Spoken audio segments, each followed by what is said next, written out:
sa DS Elementary School, among garbo ug dungog, mga bata nagtinabangay sa gulayan nagpaningkamo. Ako si Evangeline Centillas, ang school head sa DS Elementary School. Gitanom sa kasing-kasing sa kabatan unang henerasyon. Congratulations sa provincial winner sa urbanized, containerized category for elementary primary schools, ang DS Elementary School sa lungsod sa Trinidad, Bohol. Sa DS Elementary School, kalampusan among gipakita, agrikultura alang sa kabataan, kaugmaon nga masaligan. Dinhi sa DS Elementary School na nagyud mi vegetable garden. Pero nakita namo nga amo ang area bakilid unya ang among yuta is not ideal for planting. Mauto nga nakarealize mi nga mogamit og mga used materials sama sa galon, mga botilya, lata ug uban pa. Nigamit mi og containerized gardening para sa mapalambo ang among pagpananom sa mga garden. Importante kayo ang gulayan sa paaralan tungod kay gawas nga among natun-an ang mga bata sa pagtikad sa yuta na pa-develop pod namo mapa-improve ang ilahang nutrisyon.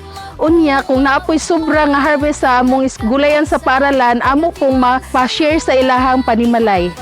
Madili lang trabaho kundi misyon sa kinabuhi, aron na dunay pagkaon ug panalangin. Sa ato ang programa sa panguma, importante kaayo ang pagdasig sa ato ang kabatanunan. Tungod kay kita atong gitan-aw nga ang kaugmaon sa ato ang probinsya ana gayod sa atong mga kabatanunan. Start them young. Importante kayo ang ato ang mga batanon gikan sa elementary ug sa high school nga ilang mabati nga ang pagpananom sa utanon di ay usa ka malipayon nga eksperyensya. Sa matag tanong nga motubo, paglam usab mo lang. Isip GPP Coordinator, akong dakong kalipay nga makahatag og giya sa atong mga kapatanunan aron mapalawom ang ilang gugma para sa pag-ugmad sa atong yuta pinaagi sa pagpananom. Ilabi na karon nga ani anak kita sa panahon nga daghan na kayo ng gawas nga mga bag-ong teknolohiya sa cellphone.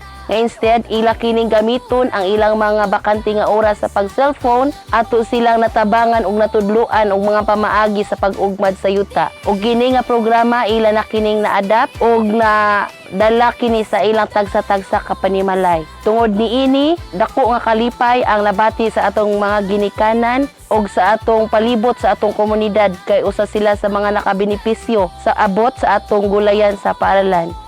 Akong panghinaot sa ato mga kapatanunan nga mapadayon sila sa pag-ugmad sa yuta o pagpananom sa mga gulay kay dili lang kini makatabang sa karon kundi para pod sa umaabot nga panahon. Daghang salamat. Uhit sa malang pusong mag-uumang bolalanon, modelong gulayan sa paaralan, among inspirasyon. This Elementary School nagdanag sa kalampusan, kabataan ug agrikultura, magkauban sa paglambo. Ako si John Marcelio, grade 5 learner sa DS Elementary School. Ganahan ko sa gulayan sa paaralan kay tungod sa among nakamauhan dinhi sa school. Tungod ini, di na mi mamalit og utanon sa merkado kay na naman mi tanom nga utanon. Mao ni paagi nga ma-exercise namo ang among kalawasan nga dili na sige gamit og gadget. Manghinaot ko nga daghang pangbata nga ganahan sa pagpananom og gulay. Hinaot nga magpadayon sila sa ilang pagpananom. Tungod kay dako magtabang, makatipid unya makaayo pa jud sa lawas. Mapasalamaton ko sa mga teachers dinhi sa DS Elementary School sa ilang pagdudlo namo sa gulayan sa paaralan ug sa among ginikanan sa pagsuporta sa among pag-eskwela. Daghang salamat. Kami sa DS Elementary School mapasalamaton sa atong province of Bohol headed by Governor Aris Aumentado, sa ato ang Office of the Provincial Agriculturist ni Ma'am Lisa M. Querog sa Department of Education, headed by Dr. Fail Juarez, ug sa amo ang District Supervisor Dr. Amelita Credo. Daghan kayong salamat sa ilang suporta, sa kanunay suporta sa paghatag og seeds sa mga technical assistants. Daghan kayong salamat.